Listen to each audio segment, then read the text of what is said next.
Yo, welcome back to the Craves Show. It's your boy Happy. We got Evert, Umar, and we got a very special guest today for you. It'll be Manpreet Kaur. She's running for city council, Bakersfield, California, and she actually grew up with us, went to the same high school as us, so it's really special to have her today. So thank you for being here. Thank you for having me. Well, we're all Ridgeview alumni, so I feel like that's a pretty cool thing, Go Wolfpack. Wolfpack. Right.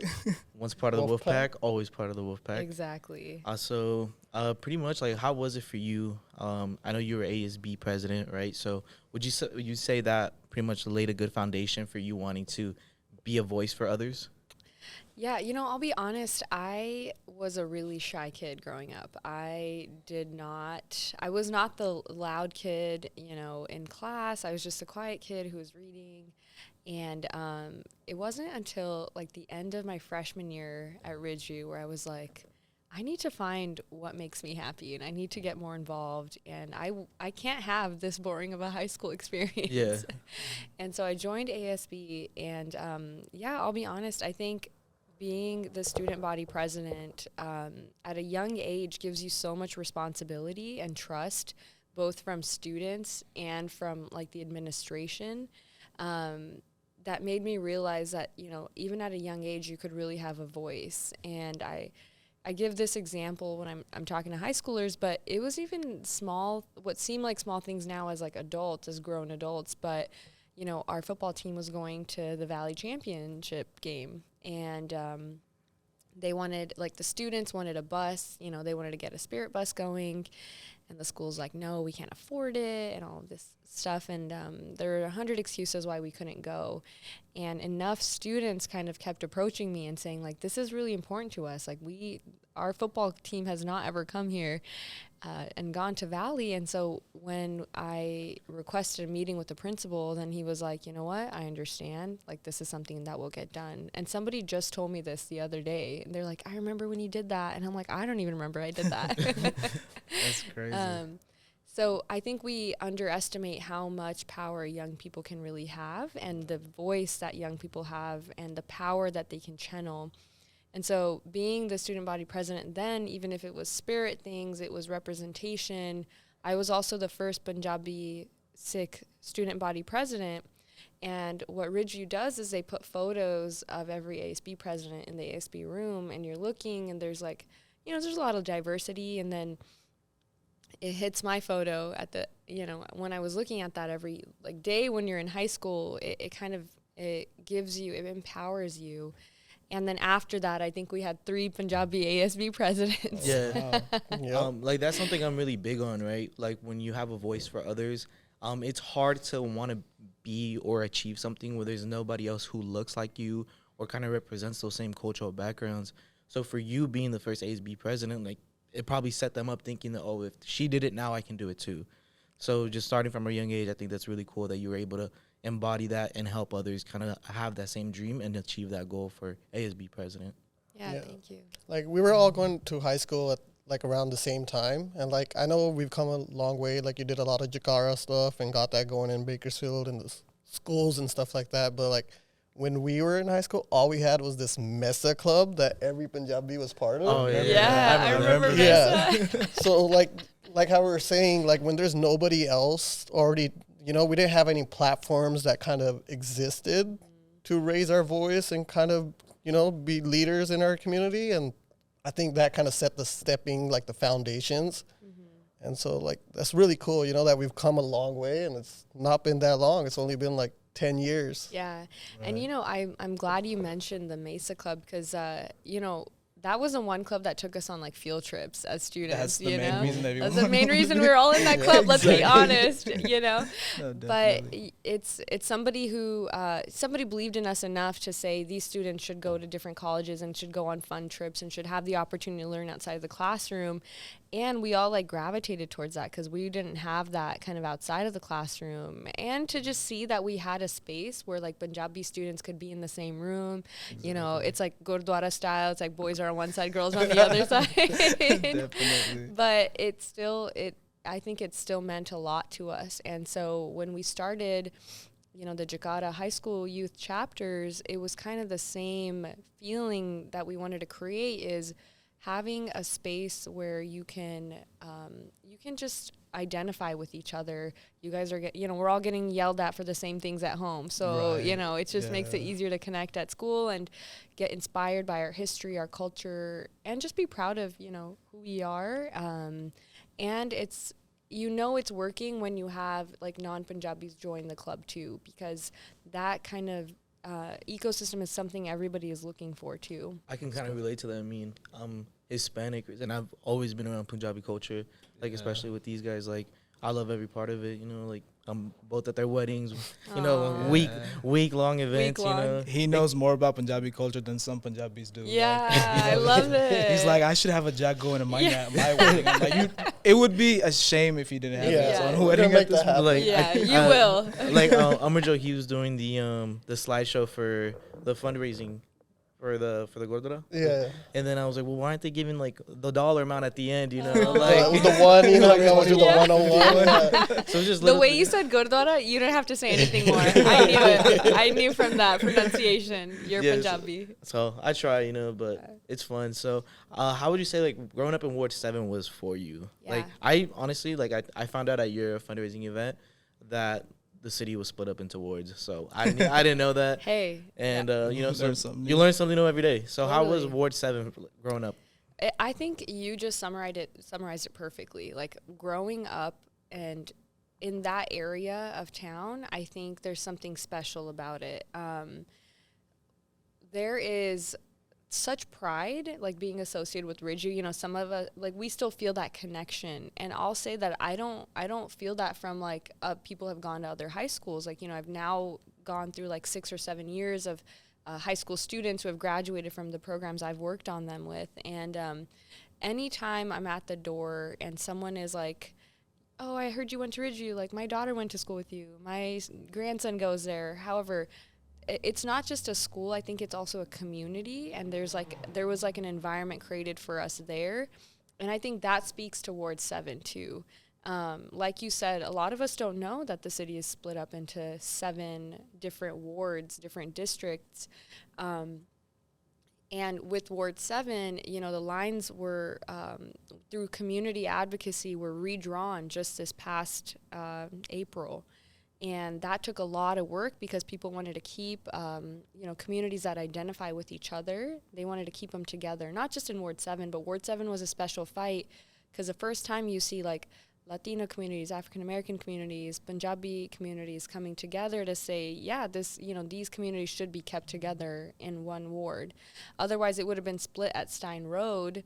And you all know this because we all live there, but it would be a shame for that line to be at Stein Road because on the other side of Stein is where most of Upperton live. Yeah, Moga Colony. Moga Colony. Yeah, it even has its own name. It's its own little village. And growing up, there was that intermingling of cultures, learning about each other.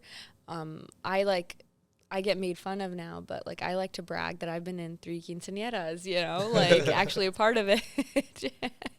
I was part of one too. I was Yeah. an assistant. Oh, Yeah, so, nice. hey, like that gives us like we're not just talking about it. Yeah. We see it happening. Yeah. If it's happening with us, we're just 2 people out of the thousands that live in Ward 7. Yeah. So everybody's going through like these same things where they get to go to their neighbors' parties and they learn about them.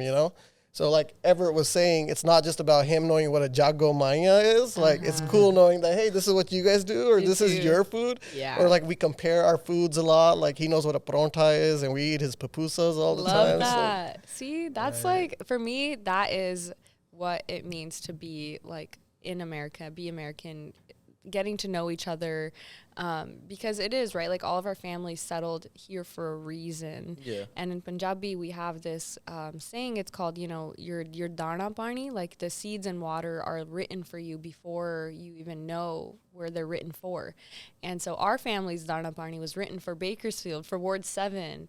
And so when we're connected to each other, there's a higher being, there's a higher reason why we all like happen to be here and how we feel connected to each other, whether that's our food, whether that's the schools we went to, our music, or all of that. That's culture. That's American culture, is seeing how our cultures can connect to each other and how we still have the love learn about each other. And more often than not, that is the case. You know, people have a real love for it.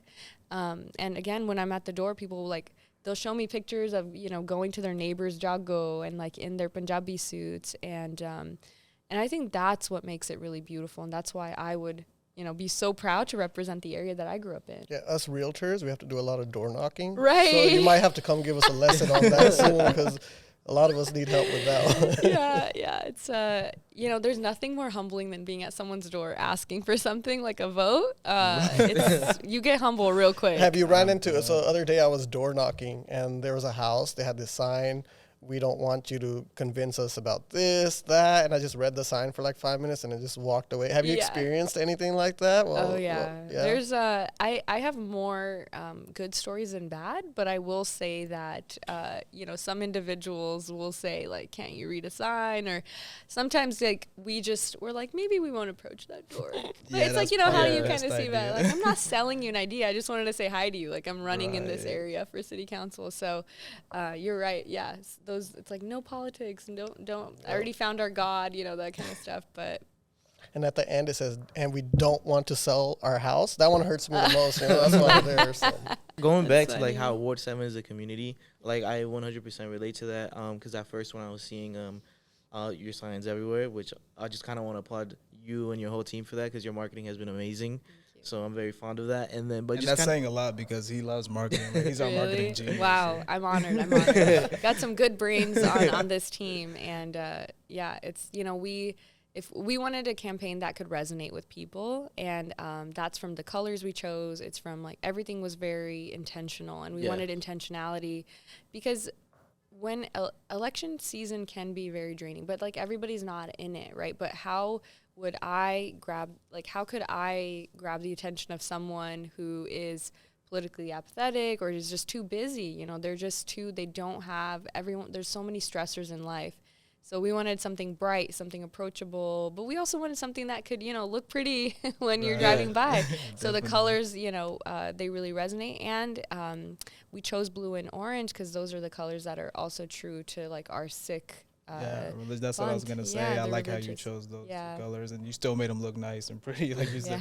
Thank you. But just going back to the community part, like when I was seeing your signs, I was like, oh, I think she went to Ridgeview. So like, just going back to like the whole Ridgeview connection, like it's like a sense of pride. Like not only are you representing the whole community, but also like whoever did go to Ridgeview, like you're representing part of that too. So it's very like everybody's a nice, like how do you feel like tight-knit community. We're tight-knit. And you know what's so funny is I talked to Mr. Holmes the other day, who's our principal, and he's so supportive of my campaign, and he's like, you know, you have my full support. He even donated. So many of our high school teachers, Mrs. Huntington, who was a calculus teacher, you know, got to connect with Mr. Lorenzi. Everyone had Mr. Lorenzi. That's my favorite teacher. I feel like that's everyone's favorite. But when you have teachers who are excited, that's like super validating for me too, because they were so important in my journey in high school. Did you have Lorenzi as a English I teacher? did, yeah. So did you already get your 10-year letter? You know, I think mine got lost in the mail. Oh, that's unfortunate. Did you get one? You didn't get it? Yeah, I didn't get it. I didn't have mine's due like in 2 years, so I'm hoping that I get it. Really? Yeah, I think people got theirs this year too. Did you write that you're going to be the president or something like that? I don't even remember what I wrote, but you know, I think I wrote something like "I hope I'm happy" and just generic stuff, because I think it was like we were applying for colleges at that time, so I was like already pretty self-deprecating, but you know. But it's good. And I appreciate that, because it's like that's so thoughtful for you as a teacher, you know, a high school English teacher. You have hundreds and hundreds of students, but you take the time to, you know, invest in someone and be so thoughtful that 10 years later they remember that someone was considerate enough to, you know, do that for them. Think about their future like that. Yeah, to think about them in that way. And I love teachers that do that. And I'm really happy because even at Ridgeview, we have one of our own. You know, Miss Roopsie Bajwa is someone definitely. we went to high school with. And it's like such a full circle moment seeing her teaching on campus. And she's the advisor for the Sikh Honors and Service Society Club. And so imagine being like this young, you know, Sikh Punjabi kid. You might have just moved from Punjab, and your English teacher's Punjabi. She's the advisor of the Sikh Honors and Service Society. Like, I can't imagine. So I would have cried to have something that validating in high school. Seriously, like we didn't have we nothing. didn't have anything Yeah, like we didn't have anything. Yeah, like so many kids that didn't know English, and like you said, they're all lost. Now they have someone to go to, look up to. You know what I mean? Yeah. Like that's a huge difference. She's a great teacher. Like, Definitely. and Like her- my niece, she's freshman this year. yeah. So like she was having a hard time the first couple of weeks. I was like, hey, one of my friends is your teacher there. So like she got to go in her room, and like it's just having someone older that's not a student that hey, this person could help me out and set me in the right direction with things. So Yeah. it's cool seeing that finally all these things are actually happening, So I guess the seed was planted because we got to live in this community, and then a lot of us in the long run were saying, hey, how can we give back? And like you were saying, like as Roopsie as a teacher, she found her way of giving back, and I feel like that's what we're all trying to do our best, give back to our community. So Yeah. it's great seeing that happen. So for like moving forward, like how do you see Ward 7 kind of like evolving more into like a tighter community? Yeah. One of my degrees is in city planning, and a lot of the time in the program, in the classes, you take it's kind of like you take a precedent study, you take what's happened in other places as an example, and you apply it to somewhere where you think this example could work well. And that's basically the degree program in a nutshell. But you get to study different cities and what's connecting people and what's making the quality of life better. And so for the past 3 years, that's what I've kind of studied. And so I want to bring a lot of those ideas. A lot around, there's like the bigger pressing issues of making sure there's solutions for homelessness and neighborhood safety. But there's also other quality of life things that affect residents that we see every single day. For example, just the other day, I was driving down Stein Road, and my heart stops when I see somebody cycling or walking on the side of it. There is a bike lane, but it's not safe. There's ways for people to get around safely because not everybody can drive. People do want to be out and walking, and we have such a good park system. I want to be able to connect people through, safer modes of transportation, and while they're walking, while they're cycling, because God forbid, something tragic or fatal happens, especially to our elderly. And we know that there's always like elderly sick men, driving, they're riding their bikes to the parks. There's children who are riding. There's just like a way that you can also physically connect people better. And so I want to use my degree to be able to kind of design that a little bit better and work with cities and use examples that are happening in other parts of Bakersfield. There's a lot of great projects that I'd like to see come. We have new parks that are going to be built in Ward 7. So I really want community input in what they'd like to see at those parks.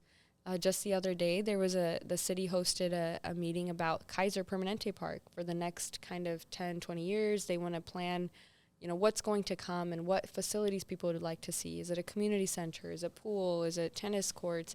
And we actually had a lot of young Punjabi men come who advocated for cricket fields. Yeah, they're always playing out there and all that. They're always playing out there. And so it was funny because every question they answered cricket fields. They're like... What do you love about parks? Volleyball, like all these sports that a lot of Yeah. us don't get to play on the regular because there's no place to do it. There's no place to do it. Kaiser's Yeah. I like Kaiser a lot. It's a good place too. I mean, I think when they did the football fields, that was a nice addition to that. So Agreed. seeing that whole complex grow to be a bigger community center would be super helpful. Because I feel like how you could tell there's still a need for these things, at least like in Ward 7. And like by my house, we have a corner. There's no park. A park's supposed to be built there. But right now there's an elementary school. And all the older apane, they're just dying for a place to go sit because they'll just be in the corner and they'll bring their own little equipment from home. So it's like, yeah, we do definitely need these things. And then safety is going to be an important part in all of that, since like you're saying, learning from other areas, like things happen, right? That's why we talk about safety. So it's good to do something before we have an issue rise because we want to prevent it, not have it happen, and then to deal with it. That example is like the prime kind of example you can use of how to like better the quality of life for, residents. They're using what they see as an open space to kind of fit their need of a park. You could have a pocket park there, somewhere. But they need some kind of solution for that, somewhere where they can sit and know that there's a space for them. And so that's something the elderly have shared a lot with me. They're like, please just bring a park to this neighborhood. We don't have one. But it's even as basic as, our roads being repaved. That's something that it's everything. City council kind of covers everything like that. So all of those improvements hopefully are soon to come. Yeah, hopefully. Looking forward to see those changes. Yeah. I like new parks. They're always like, they make it nice and peaceful. It's always nice to go to parks. Yeah, Like, people love parks. We always But go as walking. far as Kaiser Park, can you make sure they build basketball courts? That would be, yeah, Actually, that yeah, would mean that's a lot. good idea. Yeah. Like, cause I mean that's part of Ward 7. So like Riverwalk is like another big thing, right? So that Kaiser Park, the soccer park, could be whatever the we all next. want to call it, like that's what it's slowly becoming. So we do have something in Ward 7 that has the potential to be like Yes. the next big thing. Because So- if it could be amazing, like I have family members out of Bakersfield, right? And then legit, I don't know why, but he's like, hey, I don't know Bakersfield, this and that, but they have this nice park with nice trees. They're talking about Riverwalk. And I was like, we Riverwalk. need that in our side of town, you know Absolutely. what I mean? That would be nice. Yeah, and that's the example they use, and people were advocating for like an amphitheater for performances. And, just the other day, someone was like, well, we want to do more concerts for Punjabi artists. And they're like, we'd like to bring us singers here. Is there an area in Ward 7 where we could host them? And I'm like, I don't think so, not yet. Right. But even, at Stone Creek Park, we all kind of grew up playing basketball there. Oh, yeah, The kids bring their own nets because the nets and the courts have not been replaced, and people get injured because, that basketball court isn't in the greatest condition. So all of these little things really do change how much people use these public spaces and things that are available to them through the city. Yeah, and it just brings people together.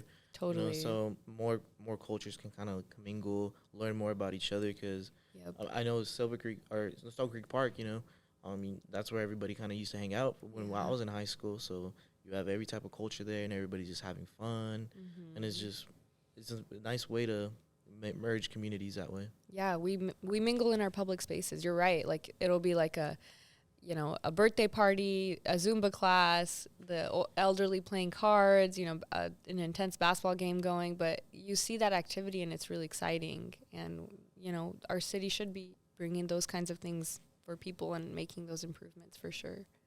Yeah, so Yeah. I kind of read up that, so when you're in Wisconsin, were you teaching?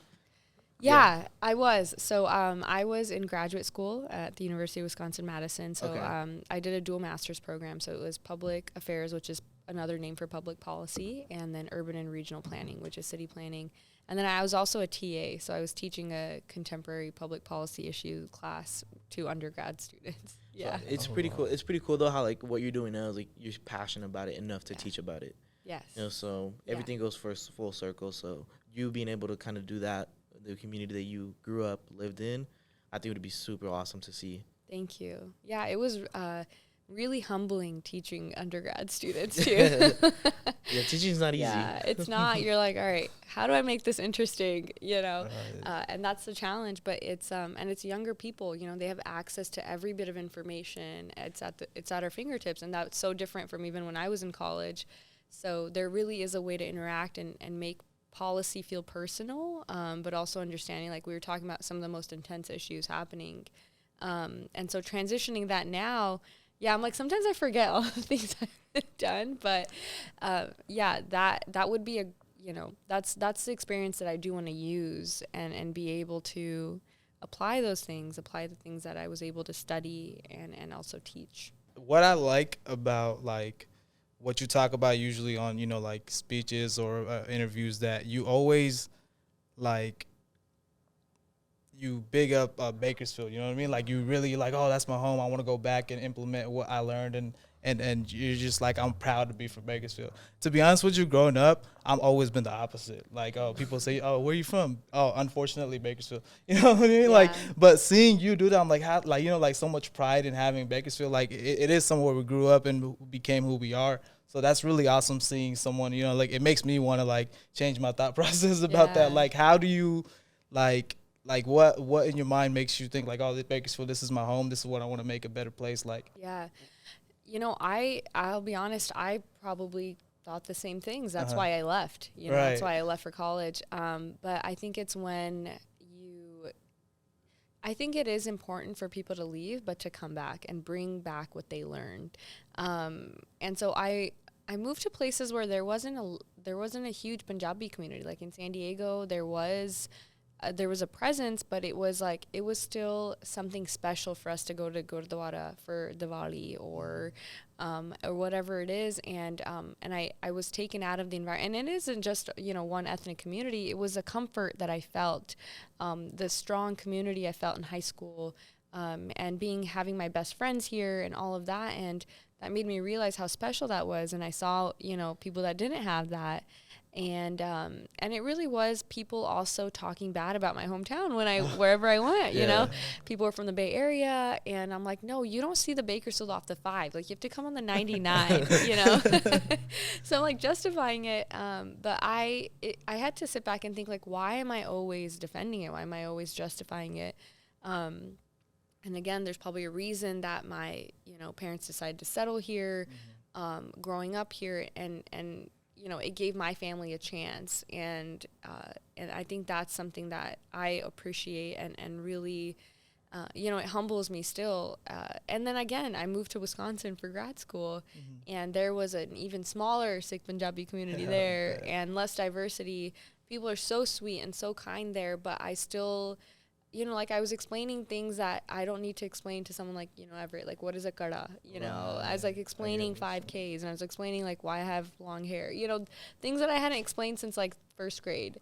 And so I'm like, wow, I seek that familiarity. But also, like, if we don't love our neighborhoods and our communities, like, who will, you know? That's true. At the end of the day, that's what matters. And like you said, like I said, like, you made me rethink that, like, why am I always dissing the place that brought me up? Like, this is the first time I'm ever, like, even me and Happy, we've been hanging out for years, right? This is the first time we're talking about, hey, why don't we like where we live? And we're making it realize that you make the place you live better by being the change you want to see, you know? So I guess it starts from us. And going back to, like, how you said, you know, our tight-knit community, like, I didn't realize until this moment, really, that a lot of people do know things about our culture. And, you know, just I know about other cultures. I wouldn't have that in a different place. So it is. I'm really grateful at this point to be from Bakersfield. Agreed. And I think it is even, it's Bakersfield, it's Ward 7. It's like, it's us being able to sit here and, you know, talk like this and just know, we just get it. We just get each other. We all went to school together, you know. We're not that different because we actually get the opportunity to interact with each other and meet each other. But it is, you're right, it is being able to, you know, still want more for our communities. It's still wanting more and investing that. We could be living anywhere, but, you know, we choose to stay here, and there's a reason that keeps us here.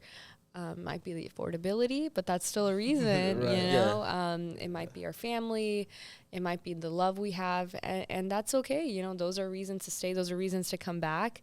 But I think seeing ourselves succeed here locally, like, we can really shift that dynamic in culture. And I will say, through this election process, like, I've seen that. I've seen it switch in like, people that are older than me who have lived here forever. If I can see it switch with them, I think I'm hopeful that it'll switch with younger people too, because I now see young women who are like, yeah, my teachers are asking me if we're related because we both have the last name Kaur, and now they're asking me what Kaur means. And you know, we used to shy away from saying our full names and saying it how our parents say it. But now I'm having young women come up to me and say, like, my name is Manpreet Kaur too. And they're saying it right, and it's beautiful, it's perfect. And that's why representation, I think, really matters, because it's us, it's in us. Yeah, representation is super, I think it's one of the most important things that you can have in your life. Because I kind of, like, I was telling them, like, so I'm Salvadorian. So Salvadorian population in Bakersfield probably isn't the biggest as it would be in other cities. So I always kind of felt that I would kind of not be fully in my culture, just because, like, oh, well, nobody else can kind of relate to me just because I'm not Mexican, you know, I'm not Colombian or anything, I'm Salvadorian. So I always kind of stayed low key about my culture. But then the older you get, you kind of realize, like, you know, your culture is who you are. Like, you want to embrace that. You want to fully dive into that and let other people come into your culture. Like, for them, like, them coming into my culture, like, it's super cool because now they learn more about how we live, what we do. And I always tell them all the time, it's so crazy how, you know, El Salvador is in Central America and then India is on the other side of the world. But although there's that distance, there's so much similarity in the little things that we do. So representation and you being the voice for somebody who is from India, especially like little girls, I think it's wonderful. Thank you. Appreciate that. on one of the priorities, so kind of on your website. Yeah. So you were talking about small businesses, right? Yes. So like, is your like intention to kind of like build something so small business kind of network more, or? I think I having just seen other cities, even other parts of Bakersfield, like in downtown Bakersfield, there's the hub, and that's for businesses, small businesses. That's the one across the Padre, right? I believe so. Well, that's the new facility as well. That's an incubator as well. And this organization connects small businesses and really champions that. And I think we can absolutely have that in Ward 7 too.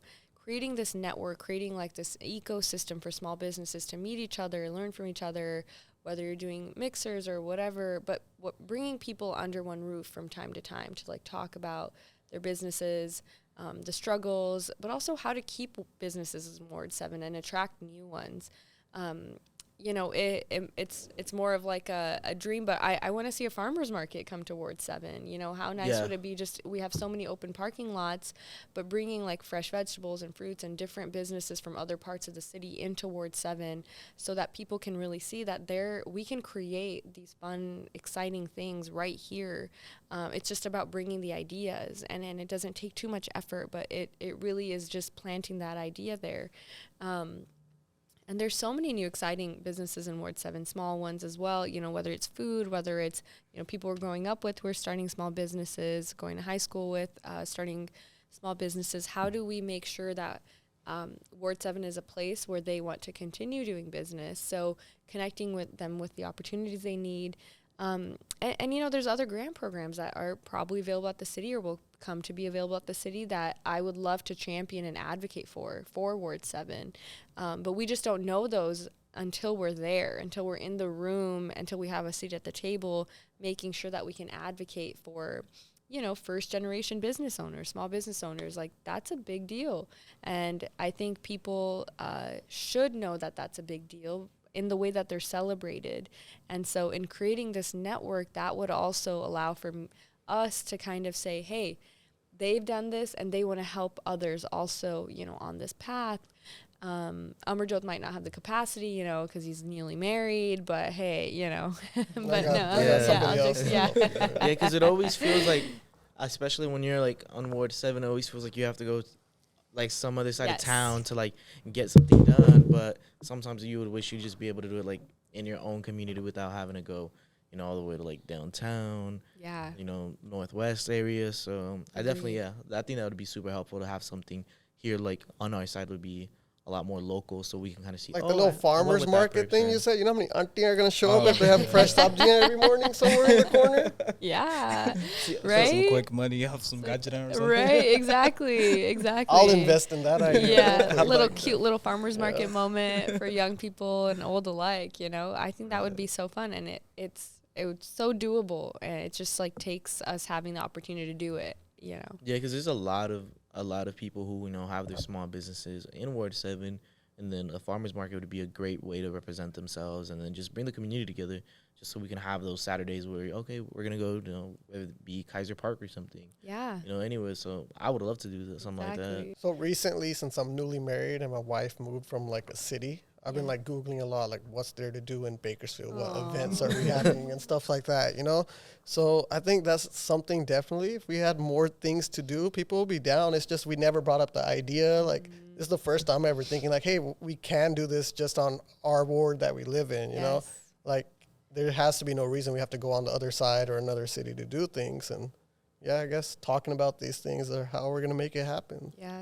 Just being more communicative with each other, just being more in tune with everything that's going on, have participation for things. I think we could all, pitch an idea or something, and if it works, then we all just kind of get to work on it. Totally. We have the creatives, we have the brains, we have the people who are already doing this work, like, you all, and everyone has their different expertise, but it's exactly that. It's about talking to each other and sharing these ideas, and saying like, hey, I saw this happen in, this city once, and I have, this person who knows a little bit about this. My friend's a graphic designer, marketing, whatever it is, and pooling those resources and ideas together. And, as your hopeful city council member, like I want to stay accessible, you know, I want to be a message away. I want to be able to, you know, you're going to see me walking my dog on the same streets that you're walking your dog. You know, I'm going to be at the same parks you're at. Creating that accessibility to people who, you know, are in roles of representing and advocating for you, I think is also incredibly important. And I think as, you know, as a new generation with new ideas, younger generations, that's something that we seek, because we know that there's so many ways to connect with people. You know, connecting with people is easier now than ever. And so there should be no reason that you can't get a hold of me to come up with some of these ideas and really make them happen. And that's what I'd like to see happen, is like, you know, more about the process and what's happening, you know, in City Hall, and I'm able to share that with you. But I also know what's going on in your day-to-day experience, so I can advocate for that. And just having that line of communication, I think, is so important. And that's how representation truly should be. Yeah, like one of the biggest things, like here at the office, like the environment that we're trying to create, is information is really important. And especially in Bakersfield, we have so many, you know, smaller communities. We have a big Hispanic community that doesn't speak a lot of English. We have a Punjabi community that doesn't speak a lot of English. So our goal is, you know, when it comes to finances and real estate, to have the correct information out there, you know, for these individuals. So like you're saying, communicating, we want to be able to reach a bigger audience for that, you know, because information is very important these days. And we want to see the community keep growing. So like Ward 7, like real estate, people are trying to buy houses in the future. Like that's something I want to do, you know, myself. So it's important that the people that live in the community know the right information about what's going to happen in the future, what steps they need to be educated about these things. So we've been just working hard at that. And you guys do a good job at it too. The videos, the TikToks in Punjabi, really good. Yeah, we try to educate these. Like I didn't know until I started doing these TikToks that a lot of people don't know a lot about, like, even finance, credit, you know, anything. And it's crazy how, like, they come from India and they're not familiar with these things, but it's up to us to, like, kind of set them the right way. Yeah. Well, it's the fundamental things, right? It's the basics. It's being able to understand the processes around you that are actually determining, like, your life and the quality of life, your life outcomes. And it's crazy because even through Jakarta, like for years, we've been advocating for Punjabi and other languages to be included. Like we had sponsored a state bill in the assembly that would have given like the top 10 languages spoken in California, like equal kind of like it would have created equity so that translation services would have been available for those top 10 languages. And it passed unanimously through the Senate and Assembly, but the governor at the time deemed it to be too expensive. And so, but as a result of that advocacy, the Secretary of State at the time, Alex Padilla, actually, he implemented Punjabi ballots and voter guides in the counties with high Punjabi thresholds. And Kern County was one of them, and that was in 2018. And so then after that, you know, those are the things that, you know, we're looking to see and make those changes. And even the city, you know, through the redistricting process, when we were having those city meetings, like we had a Punjabi interpreter there, and the California Economic Summit just happened in Bakersfield, and there was a Punjabi interpreter and translator there, and that's where you kind of see these changes happening. And you're right, it's as simple as being able to understand what's happening, and then you're able to take part. Like now, for example, you know, this election has like young people really excited and participating and voting for this first time. But it also has people who have lived in this country for decades voting for the first time, you know, and that I think is something remarkable because you have finally given people a way in to participate in the political process. And that changes everything after that, because then you pay attention to everything that affects you. You know, it's as simple as once you start voting, you're like, I have now invested and made my voice heard, so I'm going to pay attention to everything else that happens around me too. It brings that involvement all together. But pretty much what they were, you know, kind of touching up on, I know for especially kind of the demographic that we help, a lot of people are born and raised in Ward 7, but just same thing, just lack of knowledge, resources, information. Unfortunately, they're not able to like stay in Ward 7, so they might go elsewhere, and then they have those issues when it comes to finance, just being educated on credit and real estate. So I've always said that I've always really wanted to give back to the community, kind of be able to help those to just understand the fundamentals, just because in school we do lack, learning about finances, accounting, or credit. So having those communities where, small businesses come in, or even just educate the community, I think that'd be something that the entire community could benefit from, where everybody's learning those basic fundamental needs that we really need to survive in the world. Absolutely. So as far as like being the first Punjabi woman, like trying to lead a community, like what are some obstacles, some adversities that you faced so far, and how do you plan on, or how have you overcome those? Yeah. I like consider it a big blessing to have the support of so many like older folks, like not like elderly, but older, especially like the men in our community are really championing this campaign. And, I'm really humbled when people are like that, you're our daughter, you're our sister, because that kind of shows us like in, culturally, there's always a lot of assumptions that in our culture, like there's a lot of misogyny and, gender, like there are a lot of gender barriers that we have to get over and have to kind of cross. But in this election has really proven wrong, like any assumptions I had about, people are going to say this, she's, a woman or, woman in leadership, but it's actually the men who are championing my campaign the loudest. Yeah. And that feels really good. And it gives me a lot of hope and optimism and this is not like an exclusive thing to our culture. It's like in general, some people will make comments. But I think the comment I get the most, the adversity is against my age. And so people will say like, oh, you're so young and you look so young. And, and so then I have to remind them that, I grew up, I was born and raised in this district. I was born on one side of the district. The first home my family owned in America is on one side of the district. I grew up on the other side of the district. So I've seen the neighborhoods throughout this district. It's personal to me. These neighborhoods are where I grew up in. I care about the outcomes of the families and the children who live in Ward 7 because I was there once. I am there. I have to remind them that, I went to Ridgeview High School, the only high school in the district. And so you have to remind them of your accomplishments. And I have to remind them that I've been on city commissions and county commissions and that I have 2 master's degrees. And so there's this qualifying that happens. And I don't mind saying it, but I am reminded of that often, of my age and having to give those qualifications. And I don't know if a man was running my place, if that would happen to him as well. And so I think the age thing is the biggest. And I'm like, it's kind of relative because the high schoolers think I'm so old. Yeah. And the kids will be like, oh my God, 29, that's ancient. But then older folks will be like, wow, you're so young. And I'm like, yeah, exactly. So I have a lot of energy. I have a lot of ideas and I'm ready to get to work.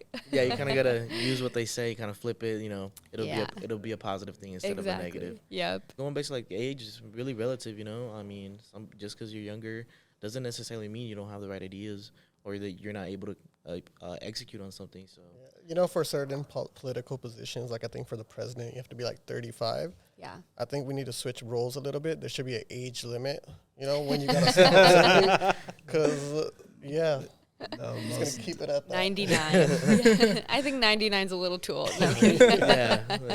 No, but definitely like you say like age is an issue, but I don't see it that way at all. Like I feel like you actually can relate to all these people who are growing up and now, have to take over their families and stuff like that, and are actually the ones making decisions. Mm-hmm. So you could relate to them and you could, You're so right. I mean, and you won't know that until you're like the first generation, like immigrant child in your family. You don't no one will know how, and except for us, right? Because if you know that you were the one making a lot of financial decisions in your households, a lot of decisions. You were filling out paperwork, at an age younger. Talking than to the bank at like 9 years old. Yeah, I remember that. You're translating everything. Exactly. Yeah, and so you don't know that until you've experienced it. But we've actually been making really big household decisions for a long time, and that's the experience of so many, and it still is. Like, young Punjabi kids are still having to have, and I know I see it in all communities. You know, I know that, like, kids at the door, and like if I don't have like one of my volunteers who's also fluent in Spanish, it's a kid who's translating what I'm saying to their parent. But we made sure that all of our literature is trilingual, you know, so that they could also just read it. So a lot of our big decision making started early in life, and so it doesn't. You're right. I don't feel too young for this role. Exactly. Nah, like the people who, like the people who you're gonna be, you know, what's it called? Representing are of your age. So like, why would you need to be older? Like, I don't understand that. So that's kind of like, if anything, like the age is like perfect, right? Because you're able to relate to the younger generation and also to the older generation. So it's like puts you right in that perfect mix where, especially for us, like we feel represented. You know exactly what we had to go through when we were younger, and then what we're gonna be going through as we get older in life. Exactly. No, thank you. I appreciate that. And this district, actually, Ward 7, statistically and looking at the data, is one of the youngest districts in the city of Bakersfield. The biggest age population is between the ages of 18 and 35. And that's not true for any of the other districts in the city. So, you know, it really reminds you that our district looks like us. Right. Yeah, so I mean, it makes it better when somebody who looks like you does represent it. Thank you. Appreciate that. So I know you've been like working hard, you know, campaigning, doing all that good stuff. But once all this is done, you know, regardless, like once you have all this pressure taken off you, what are you looking forward to doing most in your normal life that you've given up? Wow, this list is so long. You know, wow, I don't know, laying on the couch and watching Netflix. So you got to catch up on your shows, huh? Yeah, you know, House of Dragons. No, I think it's just taking a moment and just taking it all in, and knowing that this was like really a once-in-a-lifetime opportunity. And I got to meet so many new people that I probably wouldn't have gotten to meet. I think I'm excited to just take it all in. But in my normal life, yeah, there's so many things that I was just like, November 9th, I'll do that. There's one question that we ask all of our guests. So what's one accomplishment that you've achieved in your lifetime that you feel like you could have done better or differently? Mm-hmm. Like a good immigrant kid, my mind goes to school. Naturally. Yeah. You know, that's a good question. Yeah, it had me stumped when I was asked that. So now we incorporate it in every interview. Yeah. You know, I think that there's always a plan for our life, no matter what we do. And I would say that nothing happens by accident, and nothing that, like, whatever wasn't meant to happen to us also doesn't happen for a reason. But honestly, I wish I double majored in undergrad. Like, I'm sorry, I have such a typical immigrant child answer, but it's literally getting like 2 degrees for the price of 1, you know? Okay, that also sounds like very dissy, but Super. But I was only like 3 classes away from double majoring, and that'll be my life's biggest regret. Probably. For sure. And probably learning how to surf and studying abroad. All right, my list is getting longer. I lived in San Diego and didn't learn how to surf, so. Oh, wow. Yeah. You can still do that. You could go back. Probably. Hopefully I get to live in Bakersfield for 4 years. Right. But The beach isn't too far. So yeah. Lake Isabella is pretty close. I'll learn how to surf there. Yeah, I think that could work. So if you were to study abroad, what would be your ideal place to go to? Oh, that's a great question. I would say either it would be like Vietnam or somewhere, you know, like probably Egypt, somewhere in that region of the world. I just think there's a lot to learn from, you know, those cultures. Yeah, so Yeah, those would be my two. Vietnam. That's very interesting. I never heard. Yeah, that but one. Really? everybody usually says Europe or something. Yeah. Because they're abroad. So. Yeah, those are nice answers. Thank you. Egypt. I feel like Egypt would be pretty cool. Egypt, Yeah. pretty cool for sure. One of my best friends is from Egypt, and all he talks about is how the Egyptians invented everything. Yeah, So- they're advanced civilization. Yes, exactly. I definitely want to go see the Yeah. pyramids once in my life, though. Yeah, absolutely. Yeah, too. I wanted to study abroad in India for a long time, like just live in Delhi for. I was actually looking at jobs there too, like city planning jobs. But I was going to, I was going to. Oh wait, you were going to be with Bhagwant Mann and Ahmad Amin instead of Bakersfield politics? Instead of Bakersfield. Yeah, that's funny. Yeah, I guess it's a tough choice between the two. You made the you made the I right made the choice. right We choice. need you here Yeah, a little bit more. I think so. Yeah. But yeah, so we look forward for a better future with Manpreet Kaur as a council member. I messed up earlier. It's Ward 7 council member of Bakersfield. Yes. So yeah, okay. thank you for being here. We had a great time talking to you, and we got to, like, go into your mind a little bit, and then, your process and all that. So Thank thank you for you. being here. Thank you Yeah. so much. You guys make it fun, and it's like lighthearted, but it's also like some Serious really at the deep same- questions. I was like, dang, I Right. really had to think about this. All right, Yeah, so- but it was nice having you. Appreciate you for taking time out here, Appreciate making you. it out here. So we Thank hope you. to see you as a winner for Means the a results. lot. And then definitely after you win, you should come back to the show and we could talk about that. Absolutely. We got 8 days to go. For So, on election night, we'll be sharing some details of where we'll be watching the results. So I'll be sure to share that with you all. Please join us on November 8th on Tuesday. So, Appreciate it. Yeah, for sure. yeah, and sure. hopefully we Sounds have like a plan. winning party too. So, fingers crossed. For sure. Looking forward to that one. Yeah. Definitely. But best of luck and Thank thank you for you. being on. Thank you so much. Appreciate it.